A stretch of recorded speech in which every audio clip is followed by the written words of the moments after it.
हार कभी नहीं मानना चाहिए। अपने प्रभु के चरणों में ही रह के और प्रभु से ही उम्मीद लगाना चाहिए कि आज नहीं तो कल हम ज़रूर पार होते हैं। तो मैं इसी तरह से अपने कान्हा जी, राधा रानी और भोलेनाथ में विश्वास रखती हूँ और मैं यही कहती हूँ, आज नहीं तो कल प्रभु हमें ज़रूर पार करते हैं। तो कुछ समय ऐसा था, लेकिन उन समय में भी प्रभु ने मेरा एक अंदर से जो हौसला होता है वो हौसला बरकरार ही रखा।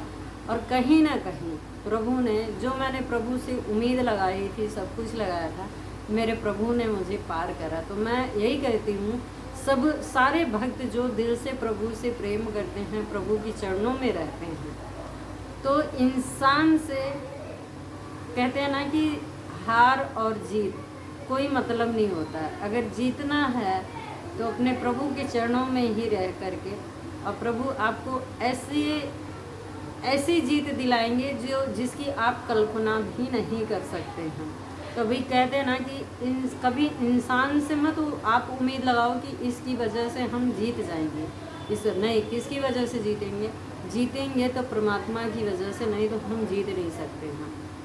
हम कितने भी कार्य क्यों ना कर लें, लेकिन हमारी सफलता हासिल नहीं होगी जब तक प्रभु नहीं चाहेंगे। तो इसलिए कहते हैं ना कि कुछ भी हो, कोई छोटा भी कार्य आप करने चल रहे हो, तो एक बार अपने प्रभु से ज़रूर बोले कि हे प्रभु, मैं ये कार्य करने चल रहा हूँ, आप मेरी मदद करना, मैं अज्ञानी हूँ, मेरा हाथ ज़रूर पकड़ के रखना। तो आज नहीं तो कल प्रभु जब समय आता है तो पार जरूर करते हैं। तो ऐसे मेरे जीवन में बहुत सारी संकट आए, बहुत सारी तकलीफ़ें आई, लेकिन मैंने अपने प्रभु से जो उम्मीद लगा रखी थी, जो मैंने बोल रखा था, मेरे प्रभु ने धीरे धीरे करके मुझे वहाँ तक ले गए। अभी ये नहीं कह सकती कि प्रभु ने मेरे को पूरा ही पार कर दिया है, लेकिन प्रभु ने मुझे कम से कम आधा रास्ता जो है मेरा क्लियर करा है। तो इसी तरह से प्रभु मेरी उन्नति प्रदान करते रहें, मुझे उन्नति प्रदान करते रहें, और इसी तरह से अपने चरणों में भरपूर भक्ति देते रहें। तो कहते हैं ना, प्रभु के चरणों की अगर सेवा मिल गई है तो समझ जाओ, अगर प्रभु की कृपा है आप पे, तो कितना भी क्यों ना संकट आए, तो सुई की नोक भर आ करके आपके सिर से हट जाती है। आपको कोई ऐसा संकट का सामना नहीं करना पड़ता है, क्योंकि आपके ऊपर संकट आने से पहले ही प्रभु वहाँ पे विराजमान होते हैं। तो कहते हैं ना कि जहाँ पे एक सुई का नोक जो होता है वो आर पार होता है, जैसे आर पार निकलना है। यह हमारे आज के जीवन में लिखा है कि आज के समय में इतने बजे मेरे यहाँ से यहाँ तक चोट लगने वाली है, और समझ लो कि बहुत ज़्यादा लगने वाली है। तो प्रभु क्या करते पता है, जैसे कोई एक सुई हो या कांटा हो आ करके ऐसे टच होके बाहर निकल जाती है। तो भक्ति का यही है कि अगर आप भक्ति से जुड़े हुए हैं, भक्ति मार्ग पे हैं, तो ऐसा नहीं है कि संकट नहीं आएगा, दुख नहीं आएगा, लेकिन वो दुख आएगा, उसमें आपको हौसला मिलेगा। उस हौसले से आप जो है एक एक कदम ऊंचे उठते चले जाओगे। वो कहीं ना कहीं प्रभु इसलिए आपके लाइफ में, आपके जीवन में इसलिए ऐसा समय आता ताकि आप समझ सको कि इंसान और परमात्मा में क्या फ़र्क है, क्या डिफरेंट है। डिफरेंट यही होता है कि जब आपका बुरा समय आता है तो सब आपके सगी संबंधी सब छोड़ के चले जाते हैं, और एक प्रभु होते हैं कि दुख के समय में भी आपको हौसला देते हैं। वो अंदर से आवाज़ आती है कि तू आगे चल, मैं हूँ, मैं तेरे साथ ही हूँ। और इसी तरह से एक कदम सीढ़ी चलते जाते हैं, प्रभु हमेशा हाथ पकड़ के। तो सोचो, जिन इंसान के पीछे हम भागते हैं, हम कहते हैं ये अपना है, मेरा है, ये वो है, कोई भी नात रिश्तेदार आपका साथ नहीं देगा। सिर्फ एक भगवान ही होते हैं, एक प्रभु ही होते हैं, एक राधे रानी कृष्ण ही है, जो जगत पिता जगदीश्वर जगत जननी है, हमारी माँ है, वही हमें पार लगाती हैं। तो कहते हैं ना, हर इंसान अपना कार्य करने के लिए आया, हम भी अपना कार्य कर रहे हैं, आप भी अपना कार्य कर रहे हैं। तो इसका मतलब माँ बाप जन्म देते, कहते हैं ना, माँ बाप जन्म देते तुल्य होते। मैं मानती हूँ तुल्य होते हैं, लेकिन सब अपना कहीं ना कहीं अपना कर्म करने ही आए हैं। उनको जरिया बनाया गया है, इसलिए उन्होंने हमें जन्म दिया, हमने भी बच्चों को जन्म दिया। लेकिन मैं कहूँ कि ये बच्चों के प्रति मेरा जो है कि ये नहीं बस मेरे काबू में है, मेरी आज्ञा मान के चले, नहीं, क्योंकि सब प्रभु की बनाई हुई सृष्टि है। इसमें कौन किसकी बात मान के चलता है, ये सब प्रभु पर निर्धारित करता है। हम सिर्फ कार्य कर रहे हैं। जैसे जब बच्चा होता है तो जब हम उसको समझ लो प्ले स्कूल में डालते हैं, वो कुछ सीखता है। इसी तरह से क्लास वाइज ऊपर चढ़ता चला जाता है तो कुछ नया सीखता। तो इसी तरह से हमारा जीवन है। जब तक इस धरती पर हमारा जन्म हो गए, जब तक हमारा जीवन लिखा है, तब तक हम एक स्कूल की पढ़ाई ही कर रहे हैं। रिजल्ट हमारा आउट नहीं हुआ है। रिजल्ट कब आउट होगा? जब परमात्मा चाहेंगे तब रिजल्ट आउट होगा। कैसे होगा? हम क्या अच्छे कर्म कर रहे हैं, हम क्या बुरे कर्म कर रहे हैं। तो इस वजह से तब जाकर के प्रभु के दरबार में जब हम जाते हैं, तब हमारा अच्छा और बुरा जो है रिजल्ट आउट होता है। अब इसमें भी एक बात आती है, लोग कहते हैं अरे ऐसे ऐसे कर्म करे हैं, आज बड़ा ज्ञान देने के लिए लोग बैठे हैं या बैठी हैं। तो मैं यही लोगों से कहूँगी, कहते हैं ना कि वाल्मीकि जी को देख लो। एक वो भी ऐसे थे कि मतलब राह चलते हुए इंसान को लूटते थे।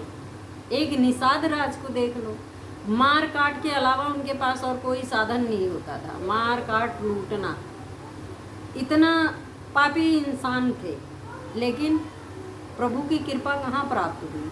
उन्हीं लोगों को प्राप्त हुई। तो इसी तरह से कहते हैं ना कि जैसे तुलसीदास जी महाराज को देखो, उन्होंने शादी करा, शादी के बाद जैसे जैसे उनको आज्ञा मिलती गई इस तरह से। तो इसी तरह से ये मत जाओ कि वो इंसान गलत है, उसने ऐसा कर्म किया है, क्योंकि उसके जीवन में प्रभु ने उतना निर्धारित करा था कि तुम्हारे साथ ऐसा ऐसा होगा। अगर उसमें भी वो अपने अहंकार में आ जाए कि नहीं जी जो कर रहा हूँ मैं अच्छा कर रहा हूँ, नहीं, वो जो उसके जीवन में है जितना है प्रभु उसमें ही तो उसको कहते हैं पकाते हैं। तो हमारे जीवन में जो भी हमारे साथ होता है, अच्छा है या बुरा है, उससे हमें ना सीख लेना चाहिए। अगर कोई हमारे साथ गलत करता है तो हमें उसके पास जाकर के वैसा कार्य नहीं करना है कि अपने आप को खुश मनाओ कि अच्छा है कि हमारे जीवन में ये चीज़ें हुई हैं, क्योंकि उससे हमें एक ग्रोथ मिली, एक तरक्की मिली और एक सोचने समझने का तरीका मिला, और इसी सोचने समझने के तरीके में हमें प्रभु की भक्ति मिली है। अगर हमारे साथ ऐसा ना होता, लोगों ने ऐसा धोखा ना करा होता, तो सोचो क्या हम भगवान के चरणों तक पहुंच सकते? नहीं पहुंच सकते। इसलिए प्रभु आपके पास हमेशा दो रास्ते ज़रूर ला करके, सबसे पहला जब आप भक्ति में आगे बढ़ने लग जाते हैं, तो आगे जैसे ही भक्ति में बढ़ेंगे तो सबसे पहले आपके सगे संबंधी जो है पीछे रह जाते हैं, और आप भक्ति में जब आगे बढ़ोगे ना तो वही चीज़ें आपको सब छोड़ने की कोशिश करेंगे, और आपका मन जो है इस तरह से प्रभु की तरफ आगे बढ़ चुका होगा कि इस तरफ आप ध्यान ही नहीं देंगे, क्योंकि आप जो महसूस कर रहे हैं, आपके सामने जो प्रभु प्रकट होते हैं इस तरह से आप उन्हें मतलब प्रत्यक्ष में इस तरह से नहीं कि वो इस तरह से रूप लेके आएंगे और आपको उनके दर्शन कर लोगे। प्रभु आते हैं किसी ना किसी का रूप धारण करके ही आते हैं, और जब आप अंतर आत्मा से अपनी भक्ति परिपूर्ण हो जाती तो आप प्रभु किसी भी रूप में आ जाए, प्रभु अपने नयन छिपा नहीं सकते। इस तरह से प्रभु को आप पहचान सकते हो। और ध्यान रखना, प्रभु जब भी मिलने आएंगे तो कहीं ना कहीं बच्चे का रूप बना करके आएंगे या बूढ़े का रूप बना करके आएंगे। ये दो अलावा से और कुछ ऐसा ज़्यादा रूप नहीं बना के आते हैं प्रभु। बच्चे का रूप धारण करके आएंगे तो एकदम मटमैले में आएंगे कि आप उनको देखकर घृणा करो। इसी तरह से अगर कोई कहते ना कभी जानवर का भी रूप लेकर के प्रभु आ जाते हैं। तो इस तरह से प्रभु को पहचानने के लिए नयन होता है। नयन किस तरह से होता है? जब आप भक्ति में परिपूर्ण होने लग जाते हैं धीरे धीरे, तब आप समझ जाएंगे कि आपके इर्द गिर्द कोई अलौकिक शक्ति ज़रूर है, क्योंकि आपको महसूस होगा कि हाँ यहाँ पे कोई है। तो जब आप भक्ति में आगे बढ़ने लग जाते हैं तब जा कर के आपको ये सब चीज़ें देखने को मिलेंगी। तो मेरा बस सीधा सा तात्पर्य यही है कि जो लोग कहते हैं कि अरे मैं भगवान नहीं मानता, मैं ये नहीं मानता, लेकिन मैं कहती हूँ अगर भगवान ना हो तो हम मुंह से कैसे वाणी बोलेंगे, आँखों से कैसे देखेंगे, और प्रकृति ही नहीं रहेगी, हवा नहीं डोलेगी, या हमें जल नहीं मिला, हमें कोई चीज़ ऐसी नहीं मिला, तो क्या हमारे अंदर इतनी शक्ति है, हम सामर्थ्य में हैं कि हम जीवन जी सकते हैं? अगर 1 मिनट के लिए प्रभु अभी आयु रोक दें, हवा रोक दें, तो क्या आपका जीवन जीना सरल है? नहीं जी सकते। इसलिए जो लोग कहते हैं ना भगवान वगैरह कुछ नहीं होते, क्यों नहीं? अगर नहीं होते तो आप किसी की भी जान एक जगह दूसरे चीज़ों में ट्रांसफ़र करके उस चीज़ को हमारी तरह बना दो, तो हम जाने क्यों? साइंस तो इतना आगे बढ़ चुका है, लेकिन ये चीज़ का पता क्यों नहीं लगा पा रहा है? तो क्योंकि भगवान तो भगवान ही रहेंगे, इंसान इंसान ही रहेगा। कहते हैं कि प्रभु ने जो है हमें बनाया, एक पुतला बनाया, हमें पुतला बना करके इस धरती पर भेजा, और हमें इंसान जो हैं भगवान के पुतले बनाते हैं। तो भगवान के पुतलों, भगवान का जब विग्रह हम बनाते हैं तो उसकी दुनिया पूजा करती है, लेकिन भगवान जब हमें बनाकर भेजते हैं तो हमारी कोई पूजा नहीं करती। पूछो क्यों? क्योंकि हम बड़े पापी कर्म इंसान होते हैं, क्योंकि जो डायरेक्शन हमें मिलना चाहिए हम उस पर नहीं चलते हैं, लोगों की देखा देखी में हम आगे पीछे भागने लग जाते हैं। लेकिन यहाँ पे भी प्रभु पूजनीय बनाते हैं। क्यों? आजकल देख नहीं रहे हो कि कोई मतलब साधु हैं, संत हैं, लोग उनकी पूजा कर रहे हैं, वो भी तो प्रभु की बनाई हुई है ना। तो कब मिलेगी ऐसी योनियों में जन्म कब मिलेगा? पता है, जब आप भक्तिमय हो जाओगे तब जन्म मरण के चक्रों से आप छूट सकते हो। नहीं तो ऐसे चक्र 84 लाख योनियों में हमारा होता रहेगा, हम इसी तरह से आते रहेंगे जाते रहेंगे, कुछ नहीं होने वाला। इसलिए कहते हैं ना कि ज़्यादा इधर उधर की बातें करने से अच्छा है, ज़्यादा दिमाग लड़ाने से अच्छा है कि अपने कार्य पे फोकस करो। जो प्रभु ने आपको कार्य निर्धारित कर रखा है, कार्य दिया है, उस कार्य पे आप चलते रहो। और मैं प्रभु जी का बहुत बहुत धन्यवाद करती हूँ कि इसलिए क्योंकि प्रभु ने मेरे जीवन में हमेशा कहते हैं ना, शुरू से लेके आज तक प्रभु मेरे लिए जैसे